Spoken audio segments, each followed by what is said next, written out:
Introduction au bonheur, partie 11. Bon. Prosper Hambans. L'optimisme favorise le bonheur. Si vous restez positif, les choses et les personnes positives seront attirées par vous.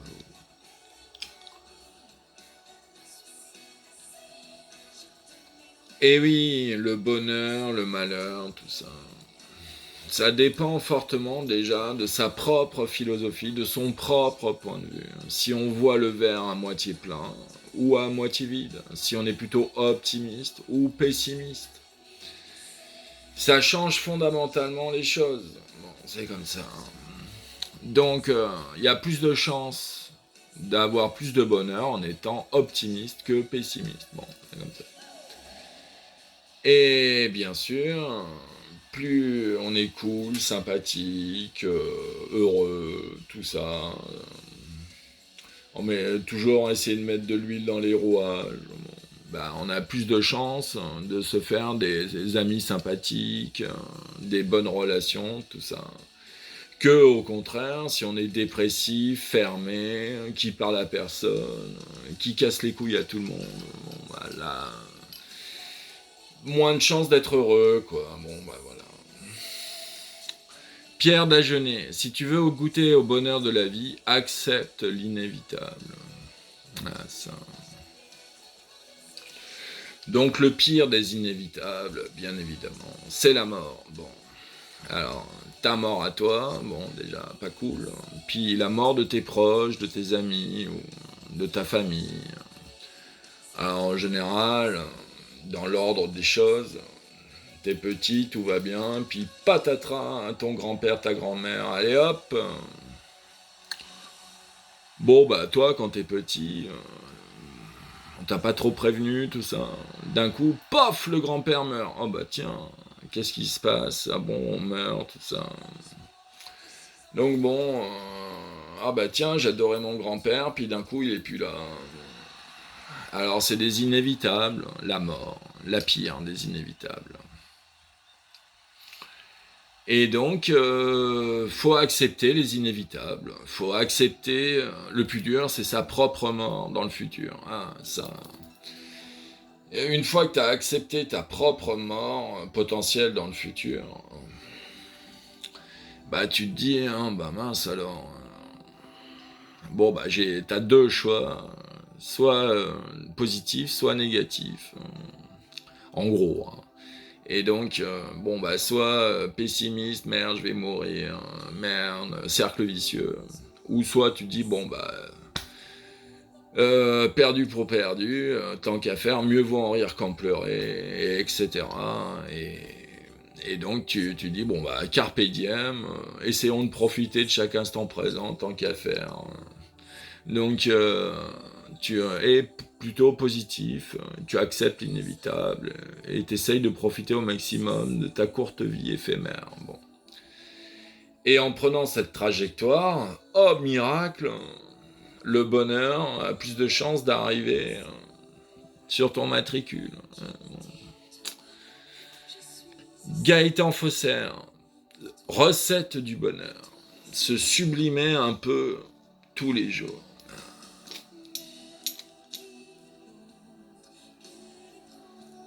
Bon, ben se sublimer, c'est pas facile. Ça arrive pas toutes les secondes de se sublimer quelque part dans n'importe quel domaine d'ailleurs. Bon, bien sûr, il y a plus ou moins des sublimations jusqu'à la transcendance, jusqu'à l'extase transcendantale. Alors donc il y a plein de paliers. Bon. Mais ne serait-ce qu'une petite sublimation, ça arrive pas toutes les secondes. Si t'en as déjà une par journée, déjà t'es très content. Donc en fait, faut essayer par divers moyens d'essayer d'améliorer sa vie tous les jours. Bon. Donc une des recettes, c'est d'essayer d'apprendre des nouveautés tous les jours, d'essayer d'apprendre des nouveautés, de progresser, d'évoluer positivement tous les jours. Et puis, si on a un peu de chance, tout ça, on tombe sur des chefs-d'œuvre artistiques ou des théories scientifiques magistrales. Et puis là, découverte, extase. Par exemple, quand la première fois, je suis tombé sur certaines musiques, John Lennon, quand j'étais jeune, Imagine de John Lennon. Je connaissais pas les Beatles, tout ça, avant, quand j'étais petit. Puis d'un coup, à la radio, hey, John Lennon, Imagine, sympa, écoutez ça. Bon, ok. Donc moi, je savais pas du tout de quoi ça parlait au départ, tout ça. Bon, j'écoute. Au hasard Balthazar, tiens, John Lennon, Imagine, pourquoi pas. J'ai entendu sa chanson, un chef-d'œuvre, j'ai eu une sublimation, on me dit, ah, quelle beauté. Donc des fois, un peu au hasard Balthazar, on peut se sublimer aussi, en écoutant une magnifique chanson qu'on ne connaissait pas. Ou alors, au hasard d'une promenade, d'un coup, on voit un chien sympa, ou je sais pas quoi, ou un coucher de soleil, et tac, ça nous procure une émotion de contemplation de la nature, de la beauté intrinsèque de la nature. Donc on peut se sublimer aussi par la contemplation. Il y a plein de façons de se sublimer. Donc, il faut toujours essayer, pour avoir un peu plus de bonheur, d'essayer de mettre du piment dans sa vie au moins une fois par jour. Essayez. Serge Desjardins. L'apprentissage au bonheur demande un entraînement sur ses pensées, émotions et actions. Et c'est comme tout, c'est en forgeant qu'on devient forgeron. Le bonheur, ça n'échappe pas à la règle. C'est en travaillant son bonheur qu'on est plus heureux, comme un bon jardinier qui arrose régulièrement ses plantes, qui les coupe, tout ça, qui s'en occupe, qui les choisit, qui leur parle, ou je sais pas quoi encore. Mais s'il ne faut rien dans son jardin, ce qui est sûr, c'est que son jardin, il a plus de chances de péricliter, quoi, et pas de devenir un magnifique jardin de Versailles, ou je sais pas quoi. Donc, apprentissage au bonheur. Et bien sûr, il y a le trio magique, pensée, émotion, action. Il faut être en adéquation entre ce que l'on pense, ce que l'on ressent et ce que l'on fait.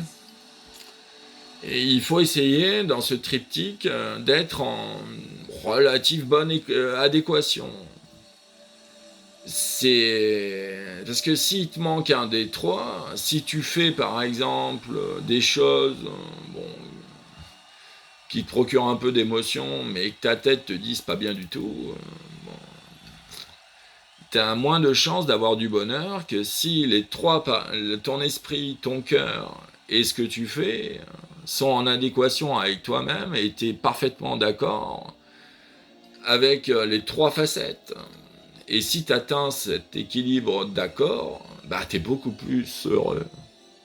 Tu fais ce que t'aimes, tu fais ce que tu penses, et tu agis en circonstance. Atmen Daoudi, nul ne peut prétendre au bonheur tant qu'il n'a pas maîtrisé la bête qui est en lui.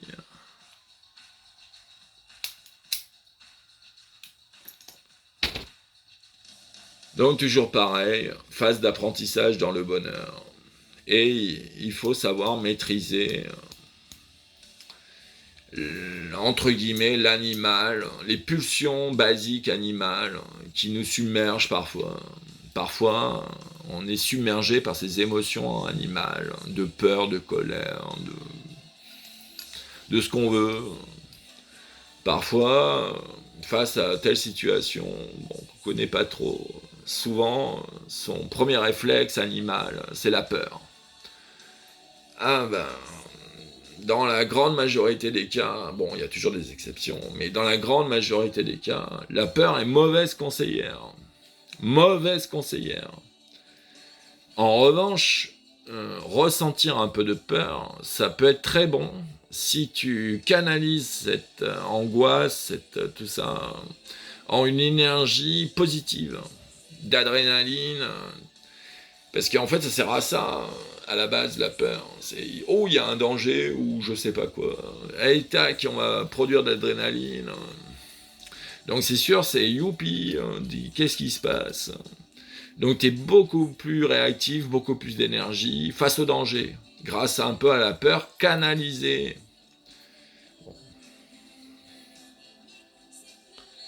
Et donc,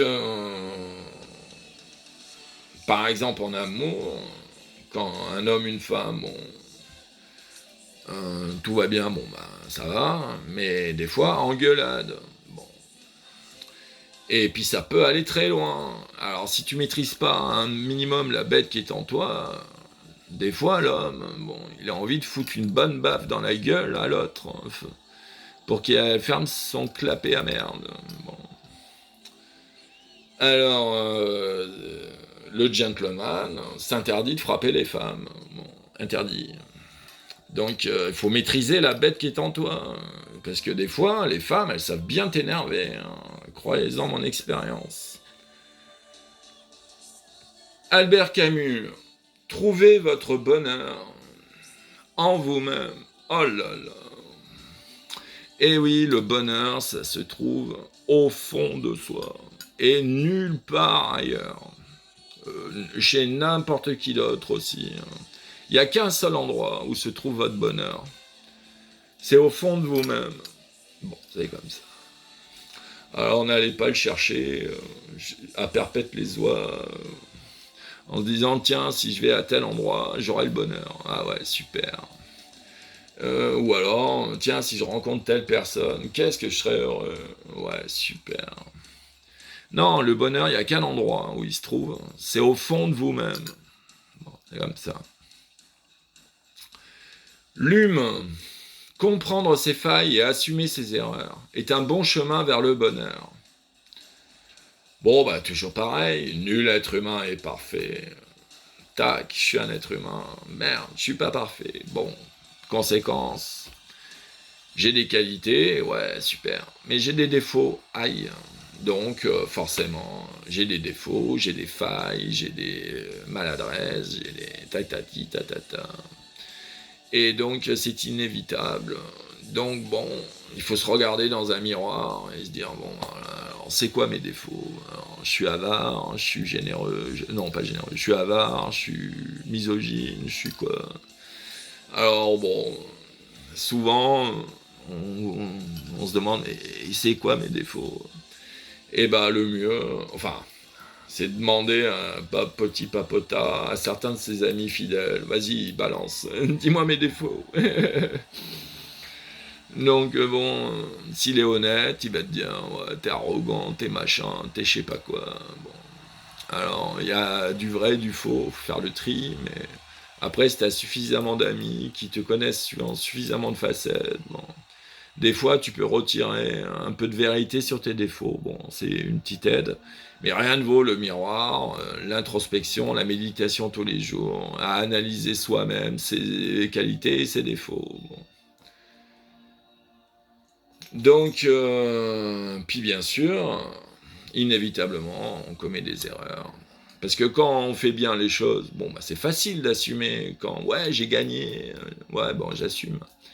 Facile. Mais en revanche, quand on a fait une erreur, bon, merde. Bah, faut savoir aussi assumer ses erreurs. Ah, bah, alors ça, c'est moins facile. Surtout quand t'as fait une grave erreur. Parce que c'est sûr, si t'as fait tomber un petit poids de ton assiette par terre, oh là là, quelle grave erreur. Bon, mais par contre, si t'as, je sais pas, si t'as fait un accident de voiture très grave, ouh, là c'est l'erreur pas cool. Eh bah tant pis, tant pis, tant pis, tant pis. L'erreur est inévitable. Bon, bah, faut savoir assumer ses erreurs aussi, en disant bon bah mea culpa, j'ai fait une erreur. Bon. Je croyais bien faire, et puis l'enfer est pavé de bonnes intentions. Je me suis planté. Bon, bah, ok, mea culpa. J'essaierai de plus recommencer tout ça, tatati tatata.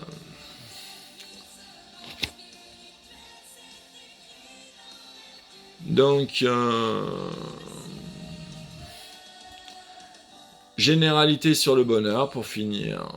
Maurice Barrès. Pour chaque être, il existe une sorte d'activité où il serait utile à la société en même temps qu'il y trouverait son bonheur. Ouais. Donc en fait, en gros, chaque être humain a des compétences diverses et variées. Bon, alors imaginez, vous mettez toutes les compétences là dans un genre d'arbre, et puis à chaque branche de compétences, vous mettez une note entre 0 et 20. Bon. Et donc il y a une moyenne générale de chaque individu, de l'intégrale de toutes les compétences, tout ça. Et puis, donc forcément, il y a des notes en dessous de la moyenne dans certaines compétences. Bon. Et puis, forcément, dans d'autres compétences, il y a des notes au-dessus de la moyenne. Bon. Et de temps en temps, il y a de très hauts maximums. Bon. Alors, il faut les détecter, tout ça. Puis une fois qu'on l'a détecté, par exemple, on peut être un très bon policier, un très bon Sherlock Holmes. Bon, bah, si on aime bien les enquêtes policières, tout ça, bah, autant se diriger vers la police. Bon. En revanche, si on adore réparer des moteurs de voiture, ou je sais pas quoi, bon, bah, tant qu'à faire, autant aller dans un garage mécanique. Bon. Donc déjà, se connaître soi-même, trouver ses compétences où on aime bien, où on se transcende, et puis après, travailler là-dedans. Et puis, oh miracle, si tu as des fortes compétences dans un domaine d'activité et que tu travailles dedans, tu as plus de chances de bien réussir. Oh, alors ça, c'est surprise. Et voilà, donc, si t'aimes ce que tu fais, ton métier, si c'est un peu ta passion, bon, et qu'en plus tu gazes dans ce métier, forcément, si t'aimes ça, t'essaies toujours de progresser, tout ça, etc. Et puis tu vas tous les jours au boulot content. Donc c'est mieux, donc t'as plus de chances de progresser, de gravir les échelons.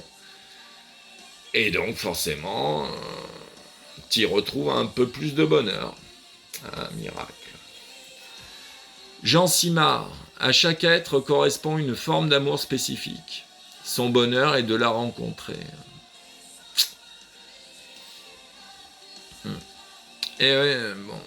Alors en gros, quand t'as deux êtres amoureux, on calcule le degré de compatibilité.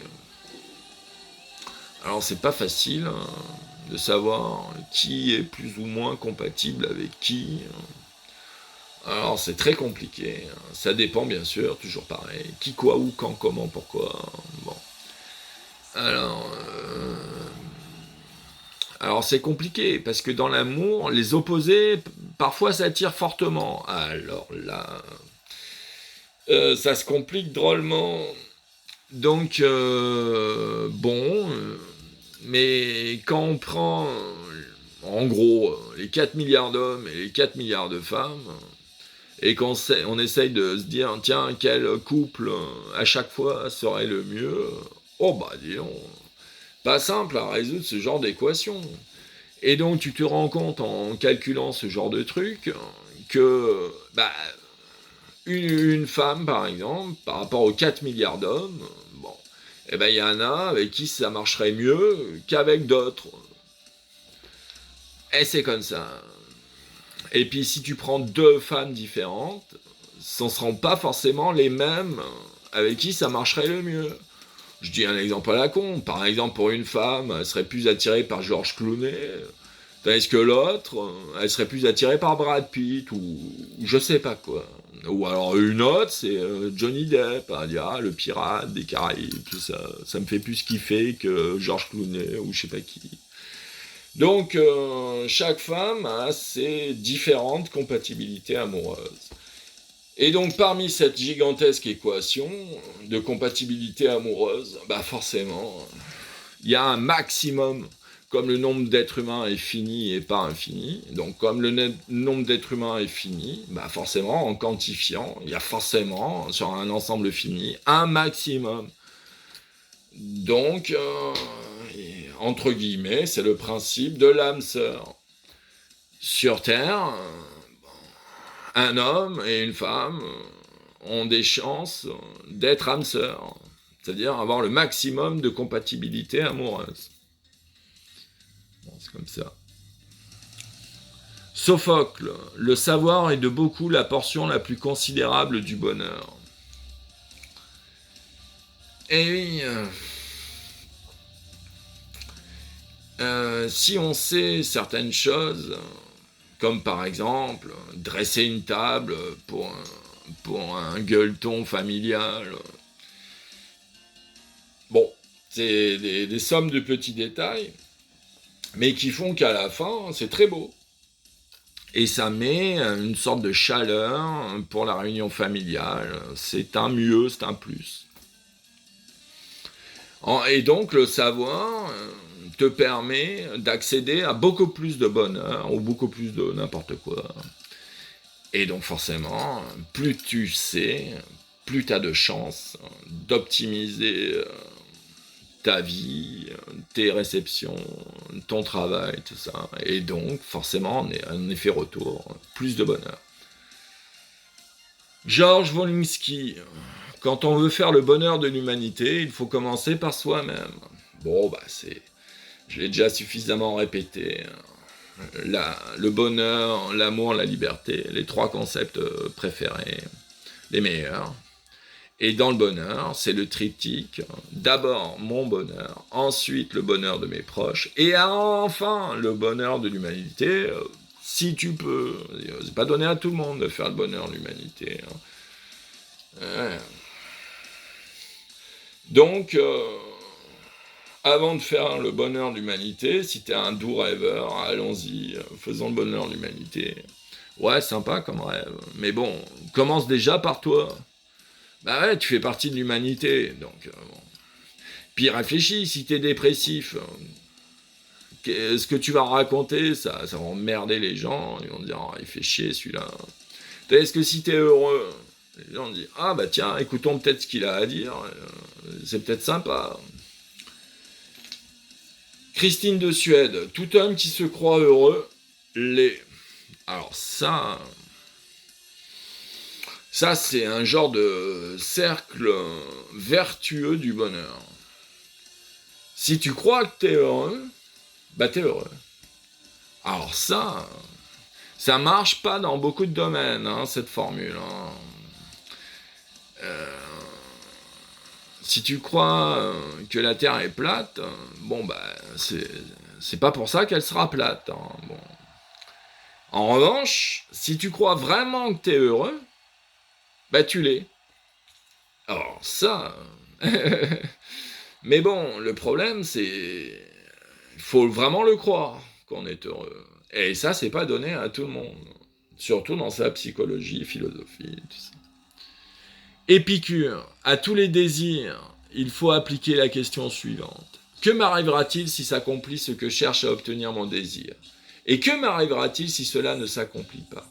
Il faut donc avoir le souci de ce qui produit le bonheur, puisque s'il est présent, nous avons tout, tandis que s'il est absent, nous faisons tout pour l'avoir. Eh oui, il faut anticiper ses actions, les préparer à l'avance, y réfléchir un peu. Par exemple, si on organise une soirée festive, le soir, bon, et ben dans la journée, il faut réfléchir, il faut anticiper. Alors, je sors combien de caisses de champagne, je sors les flûtes, je sors les verres. Il y a plein de petits détails à gérer si tu veux qu'une soirée festive te procure le plus de bonheur possible. T'as des corvées, des trucs à préparer, tout ça. Donc, il faut réfléchir à l'avance, à assouvir ses désirs, et comment faire, et savoir faire, savoir être. Et voilà, c'est pas facile. Hein. Et donc, bien sûr, tout le monde, un peu normalement constitué, est en quête du bonheur. Et de plus en plus de bonheur. On en veut toujours plus. Une fois qu'on a goûté au bonheur, ah ouais, sympa, j'en veux plus. Ah bah, encore plus. Et ce qui est bien, c'est que le bonheur, est infini, comme d'habitude, avec les concepts. C'est de dimension infinie, donc c'est open bar, tu peux toujours monter de plus en plus haut dans le bonheur. Alors ça, c'est cool. Et puis la dernière pour la route, Madame de Sévigné. Précieuse est la santé dont on ne connaît le bonheur qu'après l'avoir perdu. Bon, c'est pas vrai à 100%, mais en gros, l'idée est bonne. Quand t'es jeune, en pleine santé, tout ça, tout va bien, bon... Ouais, cool, t'as plein d'énergie, tu fais du sport, t'es jeune, tu souris à la vie, tout ça. Tu penses pas trop à ta santé, bon...